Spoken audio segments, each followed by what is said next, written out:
What's up, everybody? Welcome back to another episode of 2 for 2, your sports podcast for the culture, by the voices of the culture. I'm your host, Quis, and I'm here as always with my brother Nell. We back on the pod today, man. We got another episode, a special episode. Actually, it's season 3, episode 100, our season 3 finale.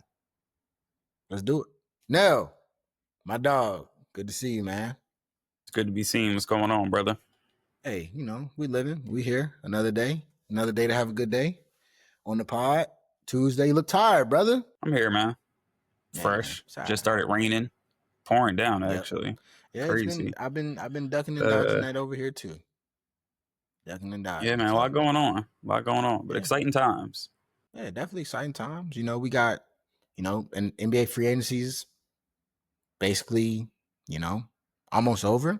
We got new players in new cities, new coaches in new cities. We got summer league ball going on. A lot of questions surrounding future stars, so we might as well just go ahead and jump right into it, man. Since the last time we were on here, we saw a trade that maybe wasn't a trade that we were all expecting, right? Maybe it wasn't the trade that, the average viewer is going to be like, oh, wow. But it is a trade that changes some things on both the East and on the West, and that's the trade that involved the Heat, Clippers, and the Jazz. Now, we saw Norman Powell, Los Angeles Clipper, get moved to Miami. He's going to join forces with Bam and Tyler Herro. We saw the Jazz finally move on from John Collins and what to me has been a marriage that has been, pretty destined to end at some point. I feel like John Collins is just, it's one of those names where he's always on the block, but he hasn't been moved. Finally moved, going to the LA Clippers, a team that desperately needed a four, right? Close friend of mine, he was tired of seeing Kawhi play the four, so a big trade for them. And then the Jazz, they keep loading up for the rebuild, right? You get what I think will be 2 buyout candidates in Kevin Love and Kyle Anderson. At the very least, Kevin Love will 1,000% be a buyout candidate, and he'll, in my opinion, run off to play somewhere with LeBron James, wherever, that may be. And then the Jazz also got some picks attached to that as well. I might have missed some other details of the trade, but that's the main things.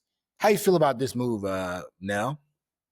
Yeah, I really like it for the Clippers. Like you said, they needed a 4, and now you look at that front court with John Collins. You have Zubac, who had a terrific career year for him last season.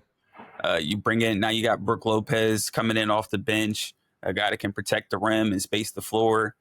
John Collins, like you said, he's kind of been lost in purgatory in Utah for the last couple of years, but was a guy who before in Atlanta was, a big piece of that Hawks team that went to the conference finals. Nice lob threat for Trae Young, and obviously now he'll be able to be a lob threat for James Harden with the Clippers and still be able to space the floor. You still have space. He can knock down the 3. Athletic guy, younger, so it helps the Clippers in a lot of ways. And Miami needed some help offensively, so now you add another punch. We saw in the playoffs they were just garbage offensively. Tyler Herro and hopefully Bam could get 15. Yeah, so that they add a spark. Norman Powell had a great year last year, averaged over 20 points. Efficiency was good. Shot almost 42% from 3. So he's going to bolster their offense. And in the wide open East, little moves like this might not seem like it's going to move the needle, but I think they'll be a playoff team at least next year with him and Hero if all those guys stay healthy. So solid move for the Clippers and Miami, both helping out some needs and addressing pieces that they needed this offseason. Yeah, I love it. I love it all around. The Jazz are what they're doing. They gotta get rid of some of these guys, right? They'll probably look to move Walker Kessler. They'll probably flirt around with maybe moving Lauri Markkanen. That they're all in on the youth movement now at this point in Utah, and that's smart, right? We see a lot of teams that set themselves back because they wait too long, right? Like you got these guys, like you said, John Collins wasn't nearly who he was in Atlanta while he was in Utah. He had some moments, right? But it didn't work out. And so now he's moved on to LA, where kind of like you said, man, I think it's a perfect fit. I love it for James Harden. I love it for Kawhi. Norman Powell, is a guy going to Miami who, like you say, he's instant offense, right? And we see so much in the NBA. A lot of people don't understand that the NBA is all about like opportunity, right? Like all of these guys can play. I was watching Jeff Teague's podcast the other day. He was talking about when he was first in Atlanta, he was a scorer, and he's like, I got to figure out how I can play, right? And he's like, oh, I realize I can play with the good players on the team that make all the money if I give them the ball, right? And so a lot of this is like Jeff Teague can play, as can Norman Powell. Norman Powell getting to his 20 a game, but he's playing behind James Harden. He's still playing behind Kawhi Leonard. And Visa Zubac had a career year, right? So it's like, at the same token, Norman Powell, you get an opportunity to go to a team where, like you said, they need another score, right? They absolutely have to have it. Who knows what Norman Powell can go to? That 20 can go to 25, 24 instantly. You know what I'm saying? Just with an opportunity. So it gives. I think it's a win-win-win all around. I like the moves, and I mean I won't go so high to think that the Heat will compete in the East as far as like a playoff spot. I mean, with the play-in, they'll be Maybe a a playoff play-in spot. team. I'll say they'll be a play-in team. Maybe. They'll be a play-in team. I mean, they should, with the East being as injured as it is and kind of stripped down. But we'll see. I'll hold title now. But I definitely love it the most for the Clippers because I think John Collins, one of the more underrated players in the NBA, if you ask me, right? I just think his skill set, he can shoot the three ball, like you say, he's athletic, he can score, he can rebound, and I think he adds some versatility to that lineup, and ultimately takes a lot of pressure off of Kawhi Leonard having to guard, maybe the four, guard the three. He fits well with Zubac as well, so I'm excited to see how that one goes. But we out west though, we had another trade, one that was a little bit of a bigger ripple, but it was one of those trades now that to me it just was inevitable, right? DeAndre Ayton goes to the Lakers. All we heard was the Lakers need a center. They need a center. They need a center. They didn't have a center. The only center the best center left was DeAndre Ayton. What do you think about this fit? I know how I feel. I'm curious to hear your thoughts on this one. It doesn't make me jump out of my seat, but it's an upgrade. So I mean, it was the best that they could do this offseason to address that center spot.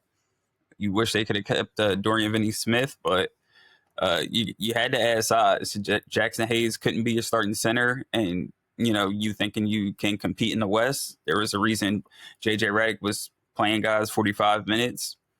He just did not have the size. Then they couldn't do anything with the Timberwolves, couldn't grab a rebound to save their life. So they had to address the center spot. And I mean, this is a guy that's averaged a double-double every year in his career. So at worst, you're getting a double-double from the center position, somebody that can rebound, use his size when he's locked in. He can be a force on both ends of the floor. But that's the key word, when he's locked in.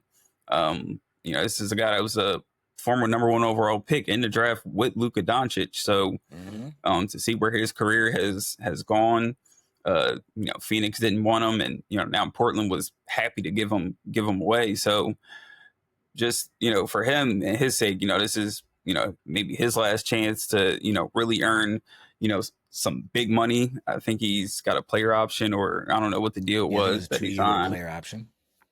Yeah, so I mean, he's got a chance to change the scenery, change the narrative about himself around playing with LeBron James and Luka. Obviously, Luka's in that pick and roll. Obviously he's a great lob passer. Ayton had his best year when playing with CP. So maybe they can rekindle some of that.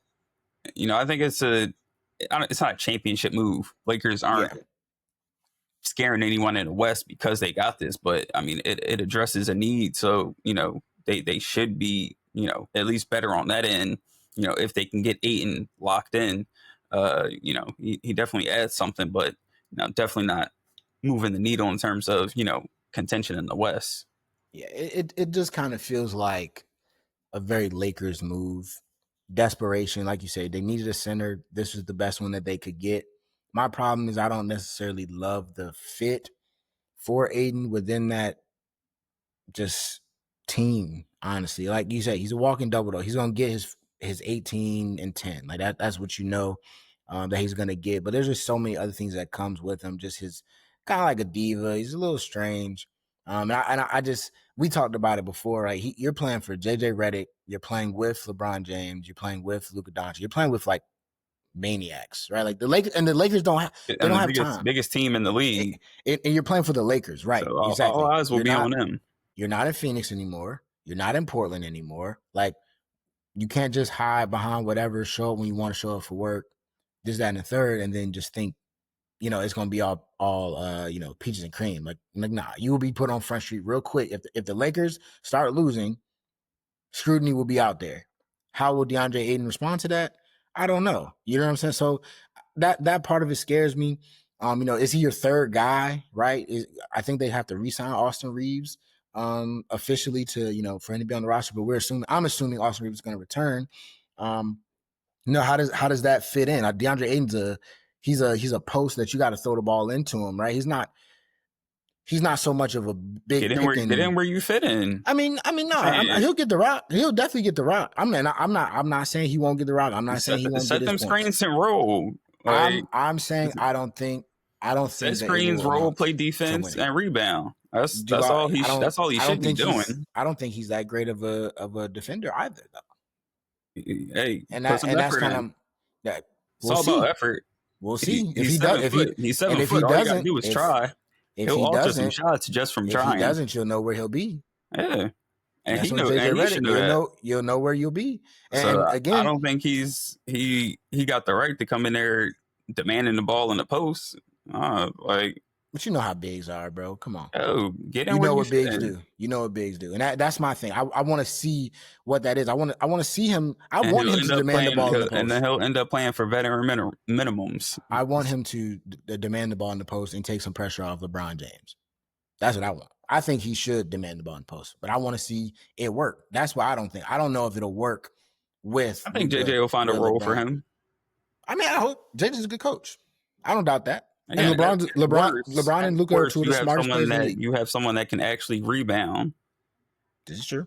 Set screens and catch lobs. Like you said, at the end of the day, it's better than what they had last season, right? For sure. But does it change their trajectory? When the Luka trade went through, we all thought, I thought they had a chance to compete out in the West.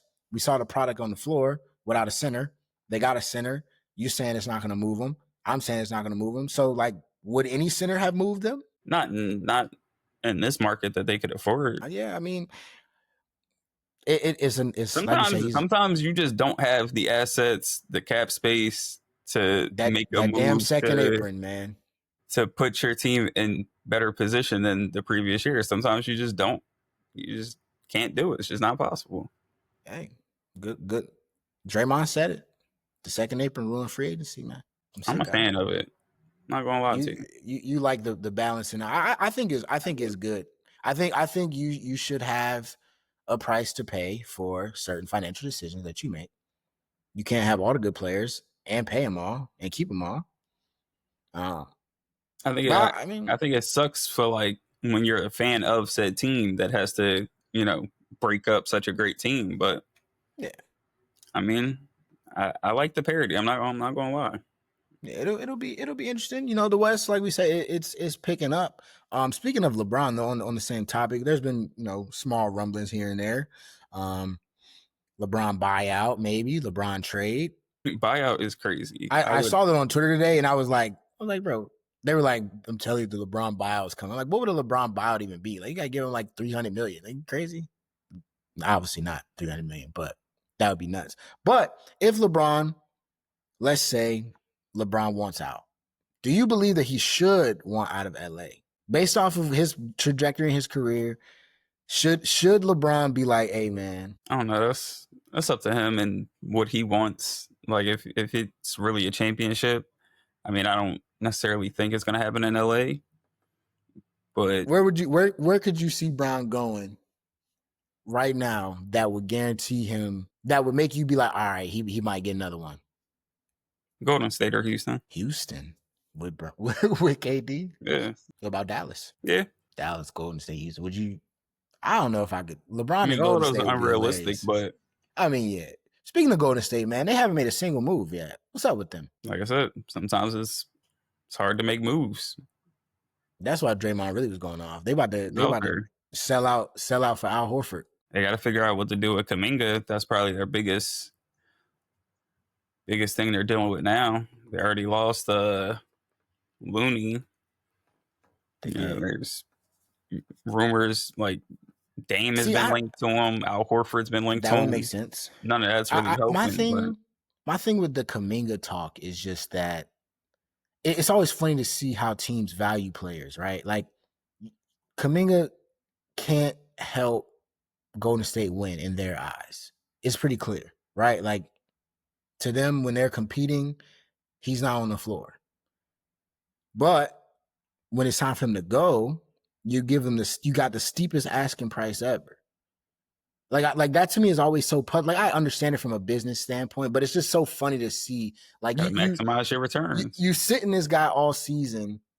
When he gets in there, he's doing his thing. It might not amount to winning for your roster, but then now it's time to trade him, and you need first rounder and a quality starter and a young piece. Like you got a young piece. He right there. You got to start high. Got to start the bid high.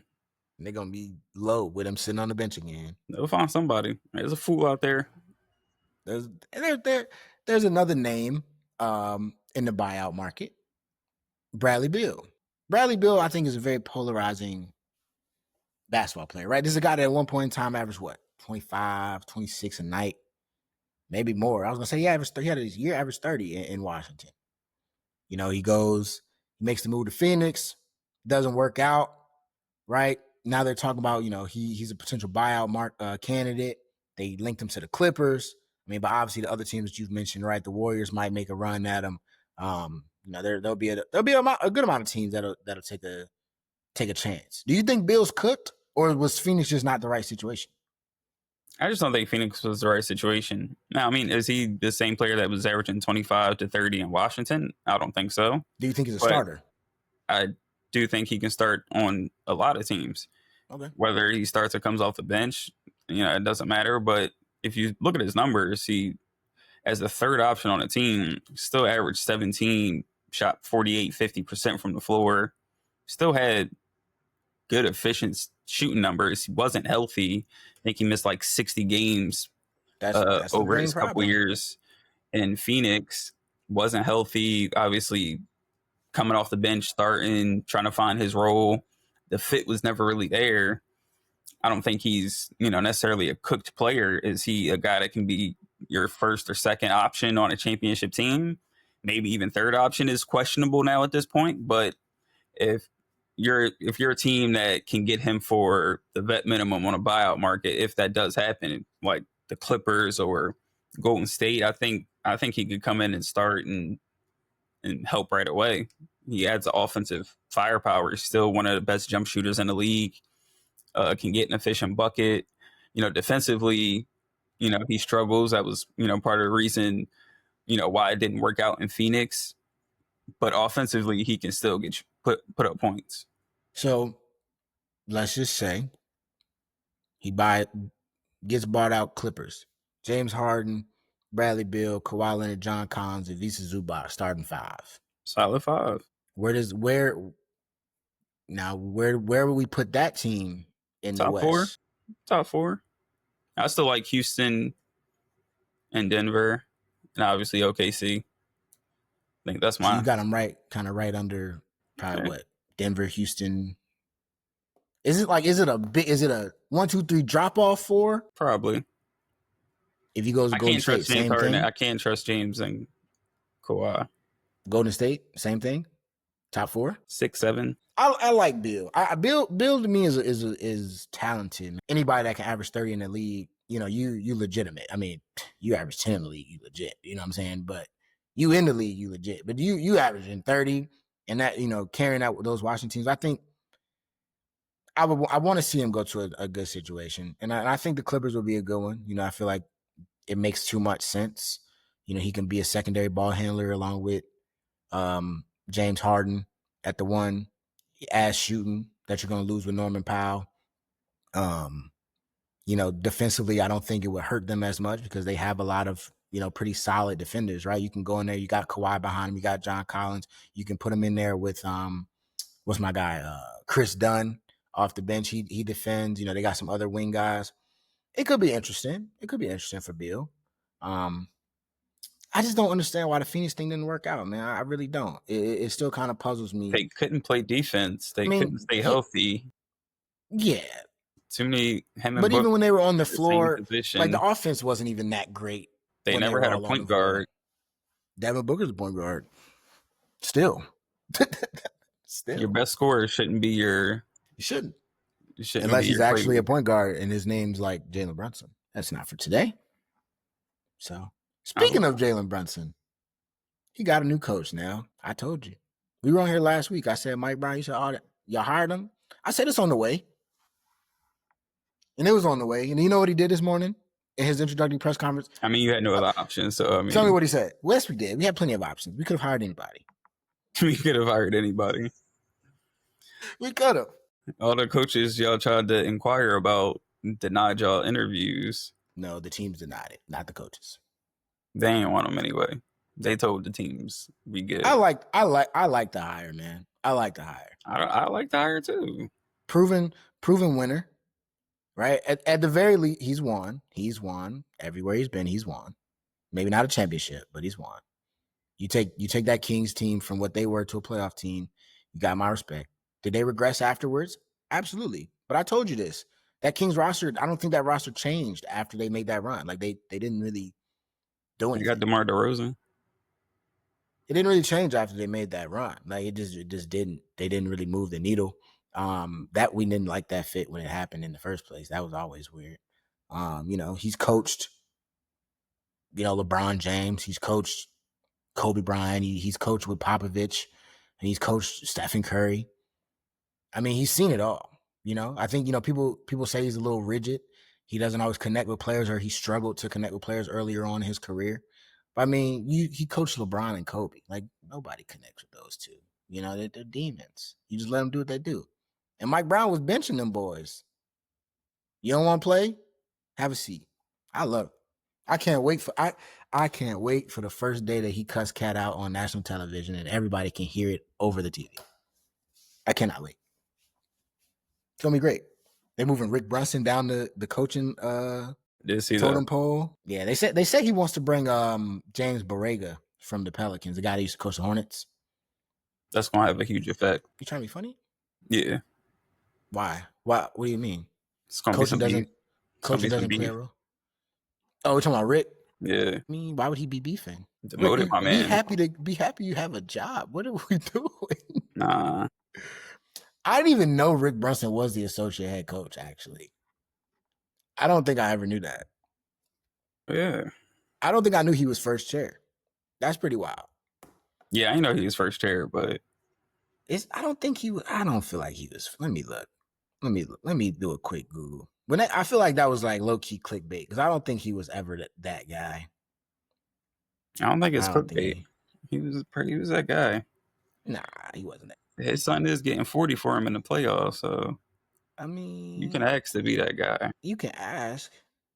Like, so hey, my son will take this hometown discount as long as you move my seat up. You feel me? I mean, we don't need to be playing daddy ball in the NBA anyways, man. Let's move on.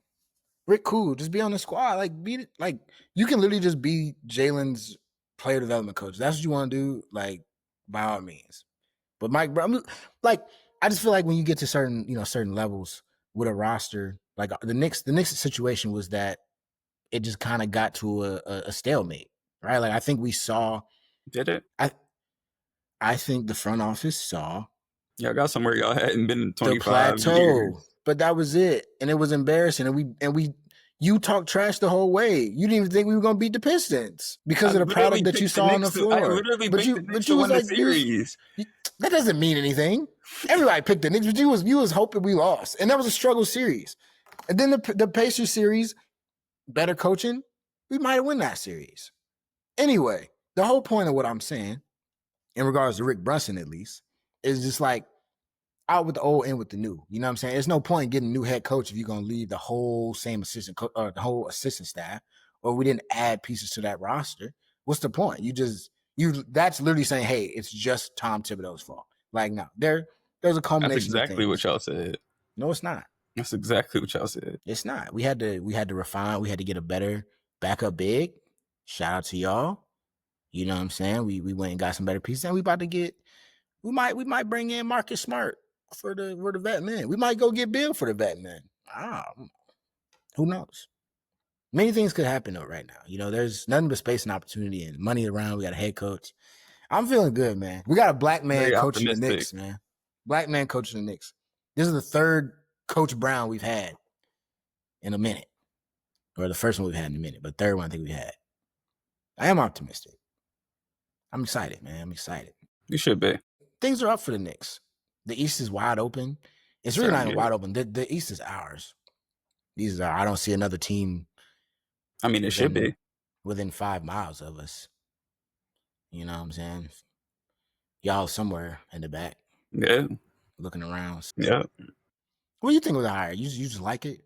It's You cool. just- I mean, it's cool. How do you feel about Mike Brown though as a coach? Seriously, Like I say, he's cool. He wins games. doesn't move the needle though.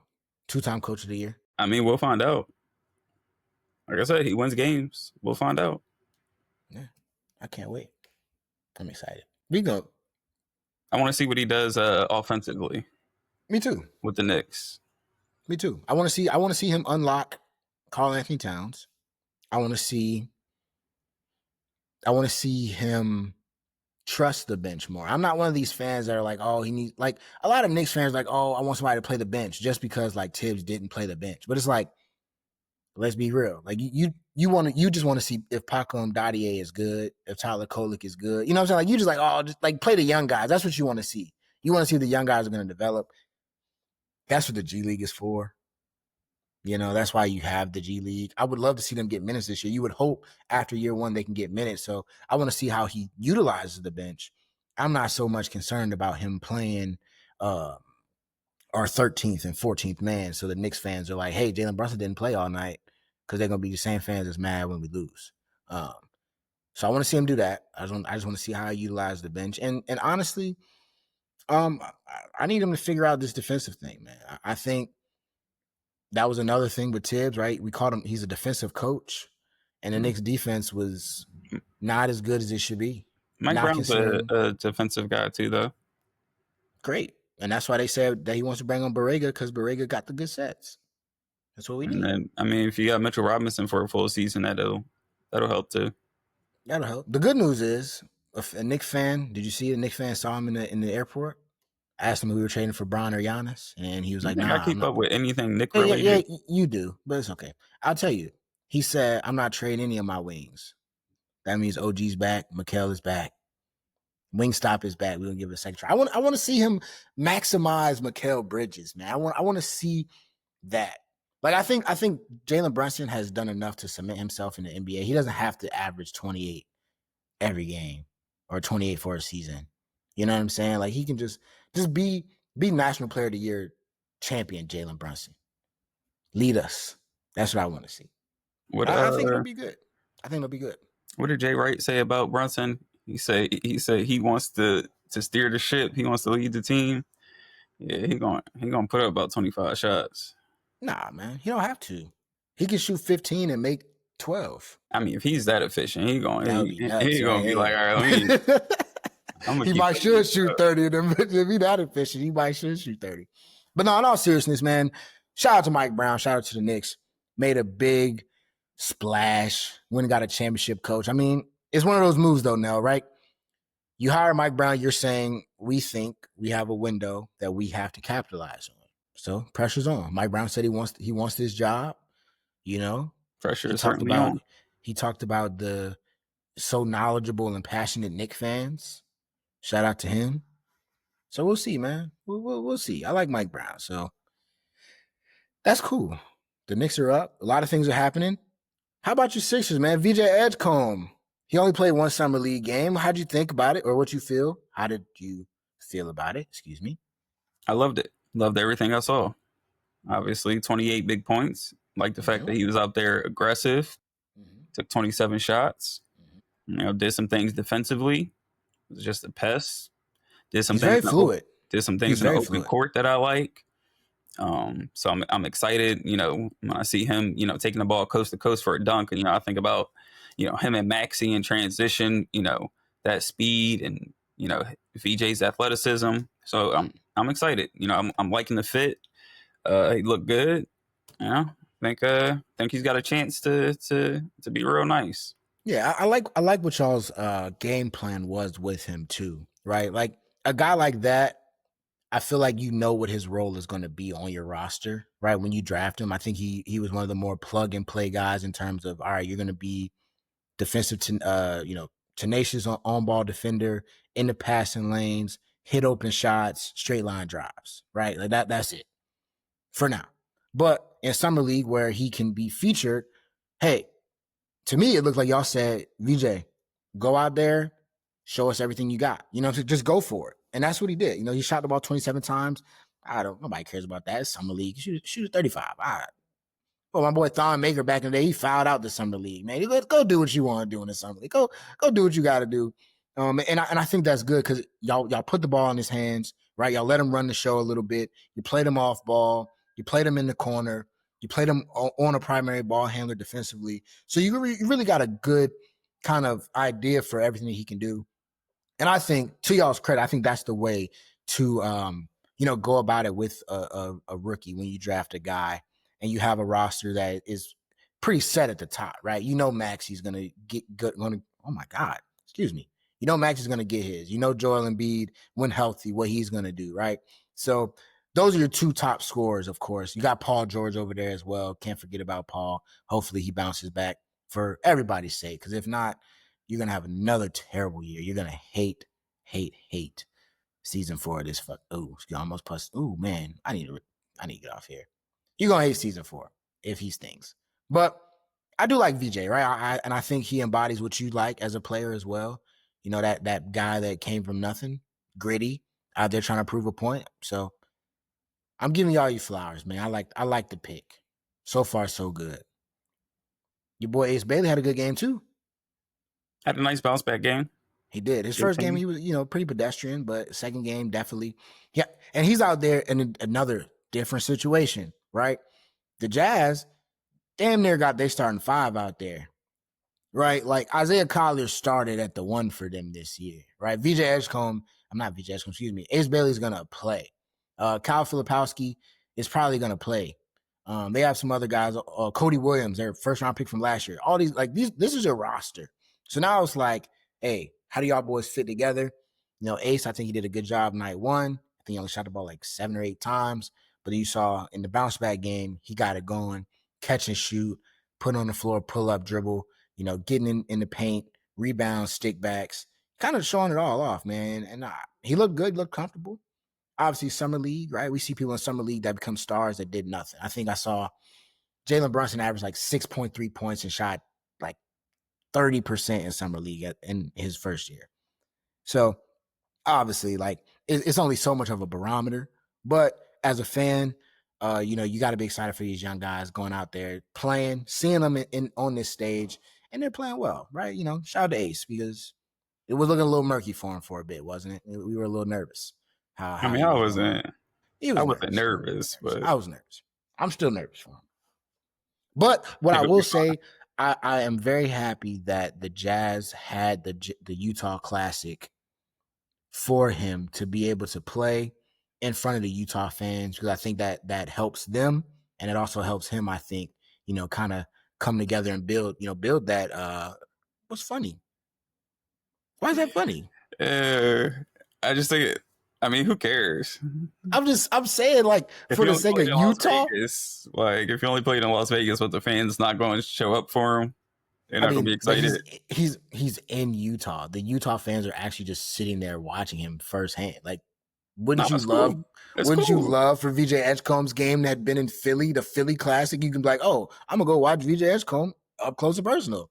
After he didn't want to come to my team in the first place. What are we talking about? That's meaningful. That's meaningful. I think that's meaningful for him to see the support, and it's meaningful for them to see him in person. You don't have to agree, but that's how I feel. And that's fine. I hope it Hey, added something for him. it probably did. I think it will. Small things, man. Small things, big picture now. You thinking You're right. gotta think big. But man, that's episode 100. That's gonna wrap up season 3. And that's gonna wrap up this episode, man. You know, a lot of big things are still to come. NFL preview will be coming out soon when we get this thing back rolling. The NFL season will be kicking off when we get this thing back rolling. So we appreciate y'all as always, man. You know, y'all stuck with us here for 100 episodes of season 3, man. That's tough. Nell, you did your thing for 100 episodes, man. Appreciate you. Continue to do the great work that you do as always. I appreciate you, man. So that's gonna do it, man. Keep showing love on YouTube, Spotify, Apple Podcasts, Spreaker, Instagram, TikTok, Twitter. We all there. 2 for 2 pod. Quis and Nell. We out.